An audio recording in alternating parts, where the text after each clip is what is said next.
Okay, good morning everyone. नमस्कार, स्वागत है आप सभी का अनदर सेशन में।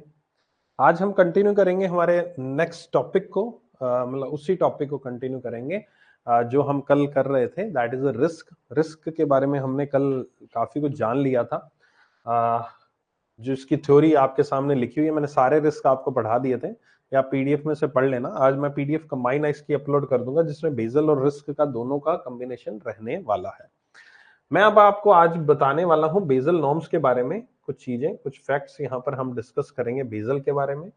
और देखते हैं कि कैसा रहता है सेशन। ठीक है, ओके। आवाज आवाज आ रही है? एक बार कंफर्म तो कर दो मुझे, उसने कोई कमेंट नहीं किया।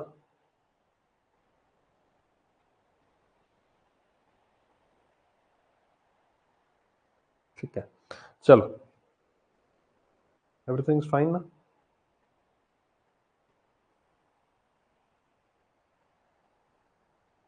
ओके।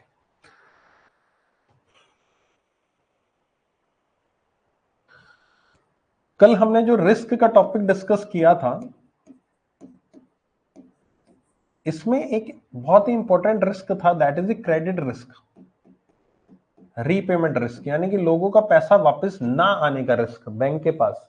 बैंक के पास सबसे बड़ी चीज ही यही है कि भाई साहब, जो पैसा देता है बैंक, वो पैसा वापस आएगा या नहीं आएगा, यही सबसे बड़ा रिस्क है। क्योंकि वही पैसे को उसने डिपॉजिटर्स को लौटाना है, नहीं आएगा तो फिर गड़बड़ हो जाएगी।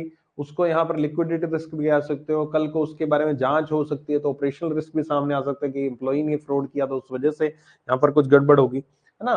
तो तरह तरह से वो चीजें आगे लेकर चलेंगी। तो क्रेडिट रिस्क तो मेन सॉलिड चीज तो यही है।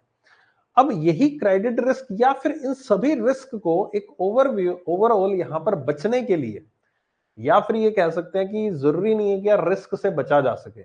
अब रिस्क से बचने के लिए ये तो है नहीं कि आप लोन देना बंद कर दोगे, लोन तो आप फिर भी दोगे, लोन देना है, लेकिन हमें यह भी प्रयास करना है कि इन रिस्क को हम मिनिमाइज करें, इन रिस्क को हम कम से कम करें। ठीक है, कोशिश करें कि रिस्क ज्यादा लिए तो जा रहे हैं, लेकिन उनमें लॉसेस के चांस है वो कम हो।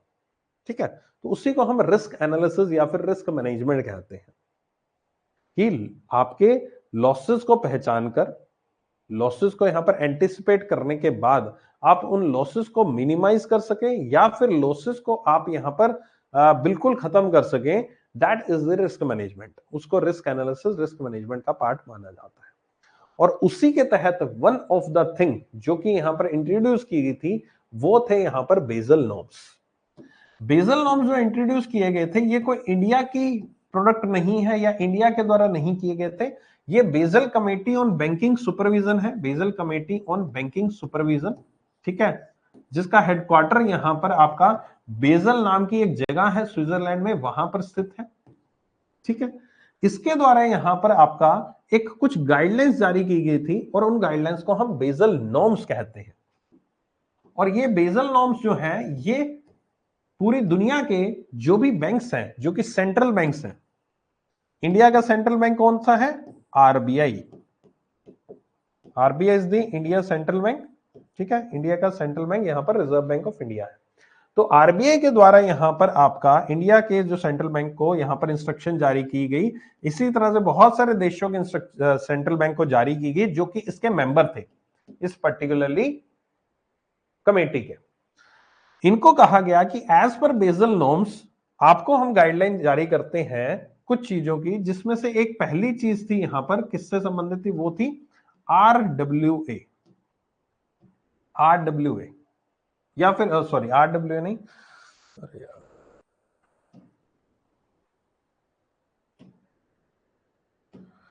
ठीक है, जो सबसे पहली चीज थी वो थी यहां पर कैपिटल एडिक्वेसी रेशियो। इससे रिलेटेड गाइडलाइन जारी की गई। सबसे पहले शुरुआत इससे हुई थी, जिसको हम बेसल 1 कहते हैं। फिर उसके बाद बेसल 2 नॉर्म्स आए, फिर आज की डेट में बेसल 3 नॉर्म्स चल रहे हैं। ठीक है, तो थर्ड अपडेशन यहां पर अभी फिलहाल चल रहा है। सबसे पहले शुरुआत बेसल 1 से हुई थी, जिसमें यहां पर ये बीसीबीएस ने यहां पर इंस्ट्रक्शन जारी की उसके मेंबर जो थे, जो सेंट्रल बैंक उसके मेंबर थे, उनको, कि आपके यहां पर एक कैपिटल एडिक्वेसी रेशियो करके एक परसेंटेज मेंटेनेंस करनी पड़ेगी। और किसको मेंटेन करने पड़ेंगे? आपके वहां के सभी बैंक्स को। आप अपने बैंक्स को इंस्ट्रक्शन जारी कर दीजिए कि कैपिटल एडिक्वेसी रेशियो को मेंटेन करना स्टार्ट कर दीजिए, ये इंस्ट्रक्शन जारी कीजिए, ठीक है। तो जो कैपिटल एडिक्वेसी रेशियो मेंटेन करना स्टार्ट करना था, उसी तर्ज पर यहां पर बीसीबीएस ने, आरबीआई ने कहा कि जो कैपिटल एडिक्वेसी रेशियो है ये आपको 8% मेंटेन करना जरूरी है आपके सभी बैंक्स को। आरबीआई कहता है मैं 8% नहीं, मैं तो कहूंगा कि 9% मेंटेन करो। तो आरबीआई ने सभी हमारे इंडिया में जितने भी बैंक्स हैं, चाहे पब्लिक सेक्टर, प्राइवेट सेक्टर, उन सबको कह दिया कि आपका जो कैपिटल एडिक्वेसी रेशियो है वो मिनिमम 9% यहां पर होना चाहिए। मिनिमम कितना होना चाहिए? 9% आपका ये कैपिटल एडिक्वेसी रेशियो होना चाहिए, ठीक है। ये कहा आरबीआई ने सभी इंडिया के बैंक्स को। अब मुद्दे की बात आती है कि कैपिटल एडिक्वेसी रेशियो होता क्या है, ठीक है, उससे बात करते हैं। देखो, कैपिटल एडिक्वेसी रेशियो जो होता है उसका जो फॉर्मूला होता है वो फॉर्मूला होता है ये, tier 1 capital plus tier 2 capital divided by risk weighted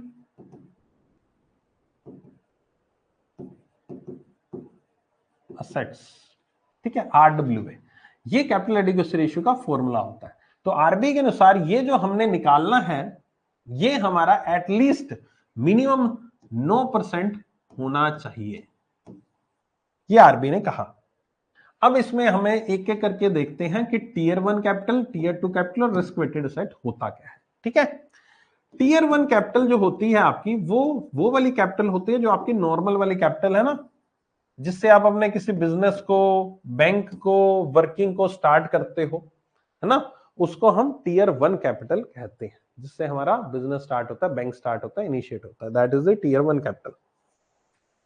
okay, tier 2 capital किसको कहते हैं? Tier 1 capital normal capital. अब बात आती है टियर 2 कैपिटल। टियर 2 कैपिटल ऐसी कैपिटल होती है जो कि यहां पर इस पैसे को, ये पैसा तो देखो रूटीन में बिजनेस में इस्तेमाल हो गया, पूंजी लगाई, उसको कोई चीज खरीद ली, उससे आपने कोई जगह खरीद ली, उससे आपने कोई आगे इन्वेस्टमेंट कर दिया, जो भी किया आपने, ठीक है, तो वो हुआ। टियर 2 कैपिटल आपकी तभी इस्तेमाल की जाती है जब आपकी सिचुएशन हो जाती है वाइंडिंग अप की, यानी कि जब बिजनेस बंद होने के कगार पर होना, तभी ये वाला पैसा इस्तेमाल किया जाता है। उससे पहले इस पैसे को यहां पर क्या होता है, इस पैसे को अलग से रखा होता है, ये पैसे को इस्तेमाल नहीं करते हम रूटीन में। जैसे नॉर्मल कैपिटल को तो आप इस्तेमाल करते हो, पूंजी को आप लगाई किस लिए, पूंजी आपने इन्वेस्ट किया किस लिए किया, कि डेली रूटीन का काम चलाने के लिए। लेकिन टियर 2 कैपिटल के तहत जो चीजें होती हैं वो यहां पर आपकी इस्तेमाल नहीं की जाती रूटीन में, वो यहां पर कभी कभार इस्तेमाल की जाता है, यानी कि वो जो केसेस होते हैं वो यहां पर कोई रेयरेस्ट केसेस होते हैं, जिनमें सबसे पहला पॉइंट होता है रीवैल्यूएशन रिजर्व।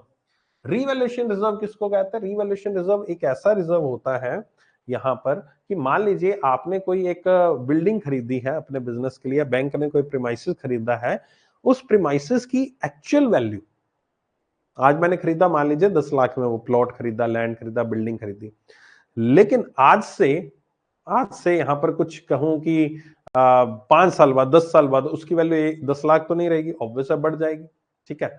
अब हमारी बैंक की बैलेंस शीट का जो कंसेप्ट है, जो मैंने आपको सेकंड चैप्टर में पढ़ाया था, उसमें मैंने आपको शायद पढ़ाया था, नहीं पढ़ाया था, आई डोंट नो, बट उसमें एक कंसेप्ट और होता है कि जितनी भी हमारी एसेट्स होती हैं, फिक्स्ड एसेट्स हमारी जो होती हैं, उनको हम हिस्टोरिकल वैल्यू पर लिखते हैं। हिस्टोरिकल वैल्यू मतलब जो ओरिजिनल उनकी वैल्यू होते हैं, जब हमने खरीदा था उसी वैल्यू पर लिखते हैं, उसको हर एक साल बदलेंगे नहीं।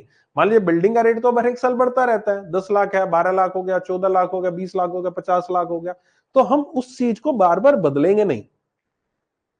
मैं एवरी ईयर 10 लाख का 20 लाख 30 लाख नहीं लिख सकता। अगर मैं सेट साइड में इतनी इंक्रीज कर रहा हूं तो मुझे अपनी लाइबिलिटी साइड भी तो इंक्रीज करना पड़ेगा, तभी मेरी बैलेंस शीट इक्विवेलेंट होगी।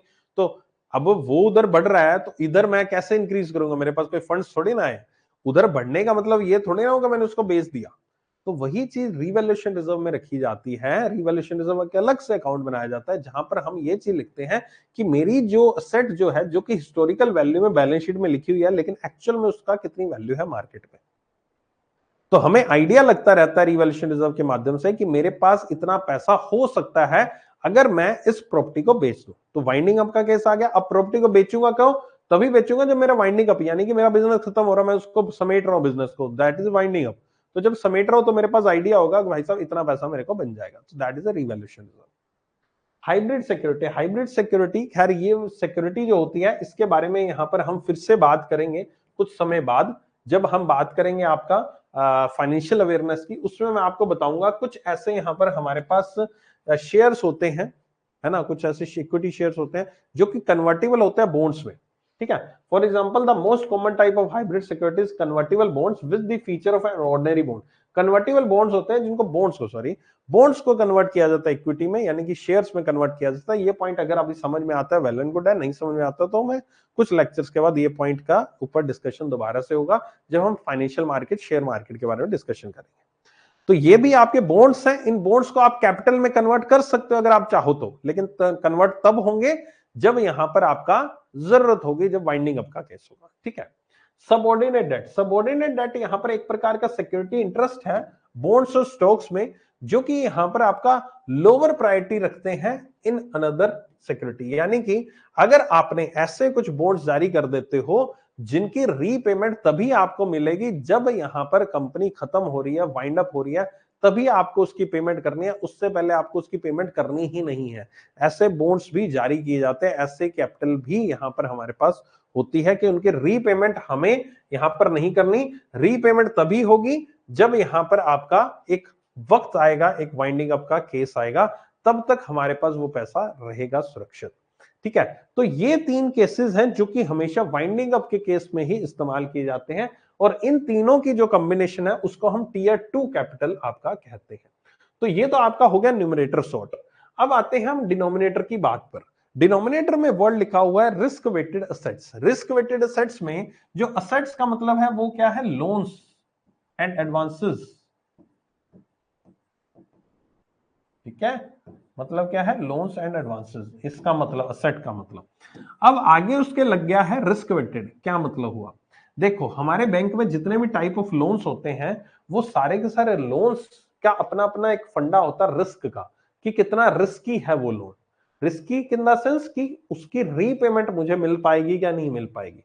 तो उसी तर्ज पर यहां पर रिजर्व बैंक ऑफ इंडिया एक सर्कुलर निकालता है बेसल नॉर्म से संबंधित, और उस सर्कुलर में यहां पर बैंक के जितने भी टाइप ऑफ लोन्स हैं, जितने भी टाइप ऑफ लोन्स हैं, उन सभी लोन्स के बारे में क्या किया जाता है? उन सभी लोन्स के बारे में आपको बताया जाता है ये कितना लोन में कितना रिस्क है, कि इसके रीपेमेंट के चांसेस अगर बहुत कम है तो उसका रिस्क जो है वो बढ़ा दिया जाता है परसेंटेज में, और रीपेमेंट के चांसेस बहुत कम, मतलब कि आ जाएगा पैसा, तो उसका रिस्क उतना ही कम किया जाता है। फॉर एग्जांपल अगर मैं बात करूं, मान लीजिए आरबीआई कहता है कि भाई साहब एग्रीकल्चर लोन जो है वो काफी ज्यादा रिस्की है, तो एग्रीकल्चर लोन को यहां पर वो रिस्की दिखाते हुए क्या करेगा? 150% की इक्विवेलेंट कर देगा कि यार ज्यादा रिस्की है, तो इसके अगेंस्ट जो हमें काम करना है ना वो 150% का हम इसको एक वेट दे देते हैं, रिस्क वेट। ये स्टैट की टर्म है। किसी भी चीज को उसका प्रभाव जो है ना, उसका जो एक ओदा है ना, उसको बढ़ाने के लिए हम उसको वेट्स दे देते हैं, है ना, उसको एक्स्ट्रा कुछ दे देते हैं, पॉइंट्स दे दीजिए, समझ लीजिए, है ना। जैसे आपको होता है ना, जैसे एग्जाम में होते हैं, एग्जाम में ऐसे होता है, मान लीजिए आपका 50 नंबर का पेपर है ना। अब जैसे आपका ये होता है जीए का पेपर, एसबीए पीओ मेंस में 60 नंबर का पेपर होता है, क्वेश्चन आते हैं 40 ही आते हैं ना, है ना।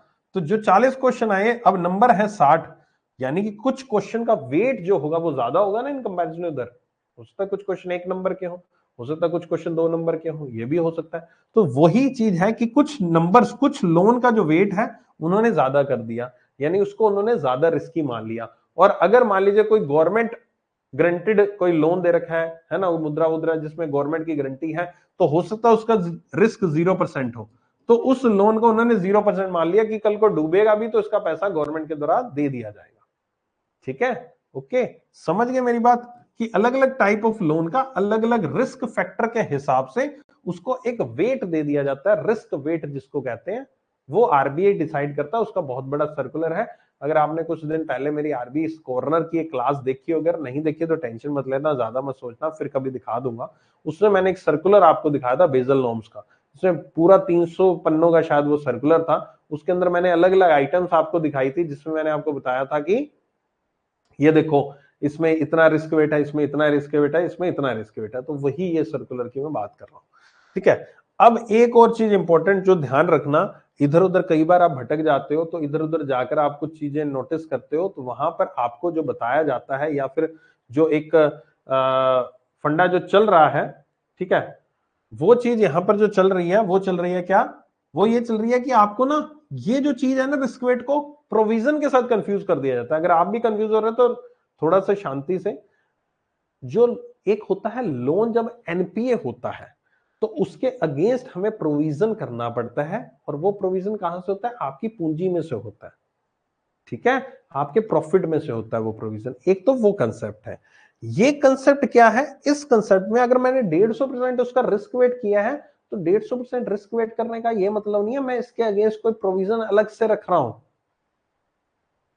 मैं इसके अगेंस्ट कोई प्रोविजन अलग से नहीं रख रहा हूं, ये प्रोविजन वही का वही है, ठीक है।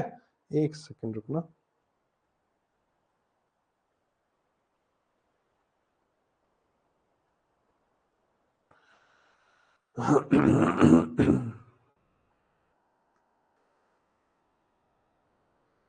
ठीक है, तो ये प्रोविजन वही का वही है, ये कोई अलग से आपको पैसा नहीं रख रहा कि मैं 150%, मान लीजिए मैंने 1 लाख का एग्रीकल्चर लोन दे रखा है, तो मुझे कोई 1.5 लाख रुपए मुझे अलग से कहीं पर रखना है, नहीं, कोई अलग से नहीं रखना। लेकिन जो एनपीए की प्रोविजन होती है उसमें मुझे रखना पड़ता है, इसमें नहीं रखना। ये जस्ट एक कैलकुलेशन पर्पज से है कि मुझे कैलकुलेशन करके मुझे फाइनली जो फिगर है उसमें पुट करके मुझे 9% निकालना है, ये कैलकुलेशन पर्पज है, इसको अलग से कहीं नहीं रखते हम। ये पैसा अलग से रखकर किसी अकाउंट में नहीं रखा, कोई जमा नहीं किया, कोई बैलेंस शीट में नहीं दिखा, कहीं नहीं दिखा। दिस इज नॉट आइटम जो कि बैलेंस शीट में शो की जाती है, ठीक है। प्रोविजन जो होता है वो बैलेंस शीट में शो किया जाता है, वो आपका प्रॉफिट एंड लॉस का पार्ट भी बनता है और आपकी बैलेंस शीट में भी उसका फंडा अफेक्ट आता है, ठीक है। तो यहां पर आपका ये रिस्क इस तरह से कैलकुलेट किया गया, ठीक है। अब मान लीजिए फॉर एग्जांपल मैं एक आपको लिख ही देता हूं रिस्क वेट की कैलकुलेशन। मान लीजिए एग्रीकल्चर लोन किसी बैंक ने यहां पर 100 लाख के दे रखे हैं, ठीक है। इसी तरह से एजुकेशन लोन उसने 20 लाख के दे रखे हैं, हाउसिंग लोन उसने यहां पर 20 लाख के दे रखे हैं, ठीक है। उसने कोई पर्सनल लोन दे रखे हैं 10 लाख के, है ना। और सीसी लिमिट उसने दे रखी है यहां पर आपकी 50 लाख की, है ना। इस तरह से उसका ये एक पोर्टफोलियो मैंने बना दिया। अब मुझे लगता है, आरबीआई को लगता है कि भाई एग्रीकल्चर लोन रिस्की है तो उन्होंने इसको 150% दे दिया रिस्क वेट। उसको लगता है एजुकेशन लोन रिस्की है तो उसको 120% वेट दे दिया, 125 दे दिया, है ना। हाउसिंग लोन उसको लगता है इतना ज्यादा रिस्की नहीं है तो उसको 90% वेट दे दिया, है ना।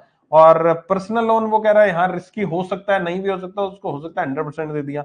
सीसी लिमिट वो कहते हैं प्रॉपर्टी अगर मिल रखी है तो ठीक है, ज्यादा रिस्की नहीं है, अगर नहीं मिल रखी तो ज्यादा बढ़ा दो। अनसिक्योर्ड सिक्योर्ड और अनसिक्योर्ड लोन का वो रिस्क वेट जो होगा वो अलग अलग हो जाएगा। तो मान लीजिए इसको 75% दे दिया। तो अब जब मैं कैलकुलेशन करूंगा तो मेरे पास यहाँ पर क्या आएगा, 150 आएगा। इसको मैं जब मल्टीप्लाई करूंगा इससे, तो ठीक है, समझ रहे हो मेरी बात। तो इस तरह से मैं कैलकुलेशन कर कर यहाँ पर टोटल लगा लूंगा, जो मेरा ये टोटल आएगा इसको मैं कहूंगा RWA, that is risk weighted asset. आप इसका टोटल जब लगाओगे तो अलग आएगा आपके पास, और इसका टोटल जब लगाओगे, जो ये टोटल मल्टीप्लाई करके आएगा, इसका टोटल अलग आएगा। और जो हमारे पास फॉर्मूला था, जो हमारे पास फॉर्मूला था ना, अरे यार, जो हमारे पास फॉर्मूला था, जो अभी आरडब्ल्यू की कैलकुलेशन आएगी उसको यहां पुट करना है, टीयर 1 पुट करना है, टीयर 2 पुट करना है, और जो मेरी कैलकुलेशन बनेगी वो मिनिमम 9% यहां पर होनी चाहिए।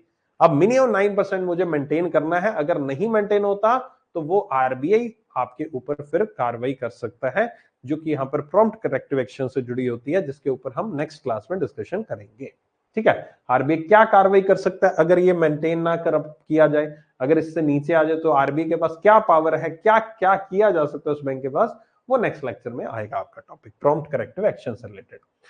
तो ये आपका समझ गए होंगे, उम्मीद करता हूं, ये वाला फंडा। अब यहां पर मान लीजिए 9% है, मुझे मेंटेन कैसे होगा मेरा, उसका एक तो है कि मैं अगर टीयर 1 कैपिटल, टीयर 2 कैपिटल अपनी बढ़ा दूं, यानी कि न्यूमरेटर अगर मेरा बढ़ जाए। न्यूमरेटर कैसे बढ़ेगा, कैपिटल कैसे बढ़ती है, एनपीए के कंसेप्ट पे चलो। एनपीए कंसेप्ट क्या कहता था, ये कहता था कि अगर कोई अकाउंट एनपीए होता है तो उसके अगेंस्ट प्रोविजन, और प्रोविजन किससे किया जाता है? प्रॉफिट में से किया जाता है। प्रॉफिट जितना कम होगा उतनी आपकी कैपिटल कम होगी, ठीक है। तो अगर आपका कोई भी अकाउंट एनपीए हो रहा है, अगर मैं उसको एनपीए होने से बचा लूं, एक तरफ मेरी कैपिटल तो कम होती है, ठीक है, एक तरफ मेरी कैपिटल तो कम होगी, दूसरी तरफ क्या होता है? दूसरी तरफ इसमें यहां पर मेरा जो एनपीए है उसके आगे कैपिटल कम होगी, तो मेरा यहां पर न्यूमरेटर जो है वो भी कम होगा। न्यूमरेटर कम होगा तो मेरा ये परसेंटेज भी कम होगा। तो यानी कि पहली चीज तो मुझे टीयर 1 कैपिटल को थोड़ा सा अपसाइड पे रखना है, यानी कि मुझे एनपीए होने से बचाना है चीजों को, ताकि वो कैपिटल मेरी थोड़ी स्ट्रांग बनी रहे। कैपिटल स्ट्रांग बनी रहेगी तो मेरा न्यूमरेटर स्ट्रांग रहेगा, न्यूमरेटर स्ट्रांग होगा तो ये 9% स्ट्रांग रहेगा, ठीक है, गॉट इट। और साथ ही साथ अगर कोई अकाउंट एनपीए होता है तो जो अकाउंट एनपीए होता है उसका रिस्क वेट भी तो बढ़ जाता है। ये जो मैंने आपको चार्ट दिखाया था रिस्क वेट का, इस रिस्क वेट के चार्ट में यहां पर आपने ये देखा था कि एग्रीकल्चर लोन जो नॉर्मल है 100 रुपए का लोन है और 150 उसका रिस्क वेट है। अगर यही एग्रीकल्चर लोन में से कुछ कंपोनेंट यहां पर 20 रुपए का कंपोनेंट जो है वो अगर एनपीए का है तो उसका रिस्क वेट फिर 150 नहीं होता, उसका रिस्क वेट फिर और बढ़ जाता है, उसका रिस्क वेट हो सकता है 200 कर दे वो। तो जितना ज्यादा रिस्क वेट होगा, जितना ज्यादा रिस्क वेट, तो रिस्क वेट और बढ़ जाएगा इन कंपैरिजन टू जो पहले कैलकुलेशन थी, उससे रिस्क वेट बढ़ जाएगा। और जितना ज्यादा रिस्क वेट बढ़ेगा उतना डिनोमिनेटर बढ़ेगा, जितना डिनोमिनेटर बढ़ेगा उतना ये नीचे गिरेगा ही गिरेगा। 9% से नीचे गिरावट देखने को मिलेगी जितना डिनोमिनेटर कम होगा। तो इसलिए आपको न्यूमरेटर को बढ़ाना है, डिनोमिनेटर को कम करना है। उसके लिए एक चीज जो सबसे इंपॉर्टेंट ये करनी होती है, सबसे पहली चीज कि आप ऐसे लोन्स दें जो कम रिस्की हो। दूसरी चीज, अगर लोन दे दिया गया है उसके बाद वो लोन एनपीए हो रहा है, उसको एनपीए होने से बचाइए, या फिर एनपीए ना होने दीजिए, या फिर एनपीए हो गया तो तुरंत उसकी रिकवरी कीजिए। तभी आपका ये जो न्यूमरेटर है वो भी स्ट्रांग रहेगा और डिनोमिनेटर जो है वो भी स्ट्रांग रहेगा। क्लियर है बात मेरी? समझ में आई? आई होप सो कि कैपिटल एडिक्वेसी रेशियो का कंसेप्ट आपको समझ में आया होगा, और इसको किसी भी तरह से आप कंफ्यूज मत कीजिएगा एनपीए की प्रोविजनिंग से। एनपीए की प्रोविजनिंग का कंसेप्ट टोटली डिफरेंट है और कैपिटल एडिक्वेसी रेशियो का कंसेप्ट बिल्कुल डिफरेंट रहता है, ठीक है। ये आपका कुछ लिखा हुआ है, आपका थ्योरी पार्ट है, ये आपके ऊपर है, आप पढ़ लेना, मैंने इसमें बता दिया है। हाँ, अब एक और चीज जो बताने वाली है वो मैंने अभी आपको बताया, कैपिटल एडिक्वेसी रेशियो जो है इसका फॉर्मूला भी ये देखो यहां लिखा हो, इसको हम capital to risk weighted asset ratio भी कहते हैं, CRAR भी कहते हैं। अगर आपने कहीं कैपिटल एडिक्वेसी ये आ गया तो आप कंफ्यूज मत हो जाना कि सर ये क्या है, तो यही बात है, ठीक है, capital to risk weighted asset ratio. अब जो capital to risk weighted asset ratio है, ये रेशियो यहां पर आपका बेजल 1 के तहत लिया गया था, बेजल 2 फिर बेजल 3 आया। अभी जो बेजल 3 चल रहा है इसमें इन्होंने और चीजें इंक्लूड कर दी है। बेजल 1 में केवल और केवल क्रेडिट रिस्क के ऊपर फोकस था, लेकिन बेजल 3 में यहां पर इन्होंने टोटल 3 कंपोनेंट यूज कर लिए हैं, जिसमें आपके मिनिमम कैपिटल रिक्वायरमेंट, इन्होंने क्रेडिट रिस्क को भी देख रहे हैं, ये लोग मार्केट रिस्क को भी टारगेट कर रहे हैं और ऑपरेशनल रिस्क को भी टारगेट कर रहे हैं। यानी कि बेजल 1 में हमने सिर्फ टारगेट किया था किसको? हमने टारगेट किया था भाई क्रेडिट रिस्क यहां पर इतना होना चाहिए, 9% मेंटेन होना चाहिए। फिर धीरे धीरे इवॉल्वमेंट हुई, उन्होंने अब टारगेट करना शुरू किया मार्केट रिस्क को, कि मार्केट रिस्क को कैसे कम किया जा सकता है, उसके लिए उन्होंने कुछ डिजाइन की। लेकिन मार्केट रिस्क में कोई भी फॉर्मूलाज नहीं है, मार्केट रिस्क में प्योर थ्योरी है, ठीक है, थ्योरी के ऊपर काम किया गया। और फिर ऑपरेशनल रिस्क को भी कम करने के लिए उन्होंने पॉलिसीज डिजाइन शुरू की, जिससे यहां पर बैंक में जो सर्वर है, फ्रॉड्स हैं वगैरह वगैरह वो कम हो सके, तो पॉलिसीज की डिजाइनिंग हुई। तो थ्योरेटिकल चीजें आपकी बाकी टाइप ऑफ रिस्क में आई, वो भी बेजल का काम, वो भी बेजल का ही यहां पर पार्ट रहा।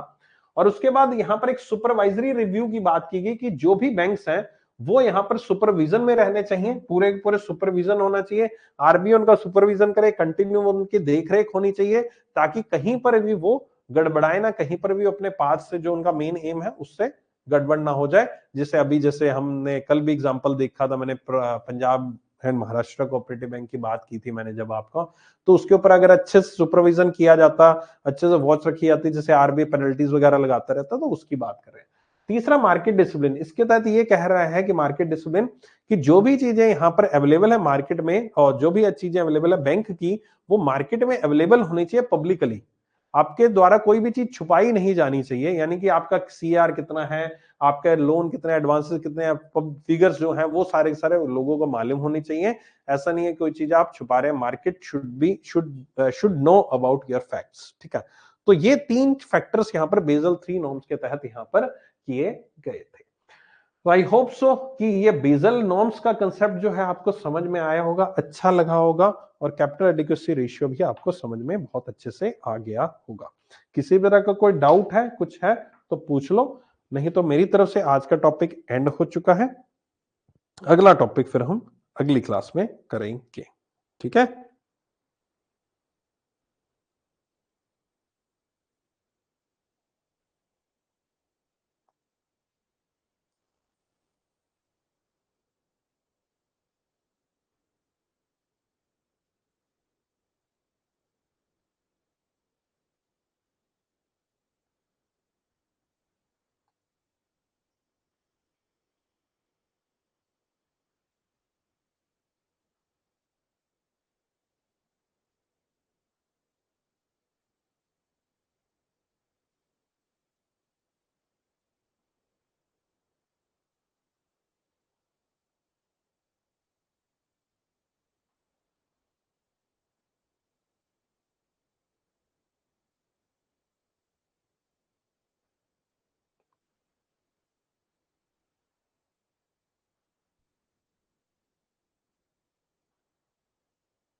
हाँ, तो क्रेडिट स्कोर नहीं पढ़ता आशुतोष, मैं बहुत बार पहले ही बता चुका हूँ। क्वेश्चन है ऊपर का, वो बता दो कमेंट बॉक्स में। एक सेकंड देखते हैं क्या पूछा तुमने। सर ये मंथली कैलकुलेशन को बढ़ती है 1 ईयर का? ये ऐसा कुछ नहीं है बेटा, कैलकुलेशन कब करनी पड़ती है, ये कैलकुलेशन आपकी डेली बेसिस पर ही रहती है, ऑटोमेटेड सिस्टम है, वो कह रहती है, हमारा करता रहता है। हाँ, 3 महीने बाद इनकी ऑडिट होती है, ऑडिट होती है मतलब बैलेंस शीट वगैरह हमारी 3 महीने बाद बनती है, तो तभी ये फिगर्स जो है पब्लिकली डिस्क्लोज किए जाते हैं सारे के सारे, कितनी कैपिटल एडिक्वेसी रेशियो है बैंक की। लेकिन इसको मेंटेन डेली बेसिस पर ही करना पड़ता है बैंक को, ठीक है। चलो, thank you, take care, bye bye. मुलाकात करते हैं नेक्स्ट सेशन में, फिर हम नेक्स्ट वीक होगा नेक्स्ट सेशन आपका, उसमें मुलाकात करेंगे। और नेक्स्ट वीक से मैं आपके लिए जो एसबीआई क्लर्क एग्जाम है उसकी भी मैं रिवीजन क्लासेस स्टार्ट कर रहा हूँ, तो इस क्लासेस की थोड़ी फ्रीक्वेंसी कम होगी, तो रिवीजन क्लासेस की फ्रीक्वेंसी बढ़ जाएगी नेक्स्ट वीक से। वो मैं अभी, आप शाम को मेरे शेड्यूल देख लेना, उसमें शेड्यूल सारा मैं इस महीने का पूरा पूरा शेड्यूल उसमें डाल दूंगा आज शाम को, नहीं तो कल शाम तक आपको पूरे पूरे इस मंथ का मेरी तरफ से सारे शेड्यूल क्लासेस का दे दिया जाएगा, ठीक है, देख लेना आप। नहीं आज नहीं है बेटा, आज वो एग्जाम है ना, तो हम नेक्स्ट वीक में इकट्ठी करवा दूंगा, ठीक है, आज नहीं है क्लास कोई भी और।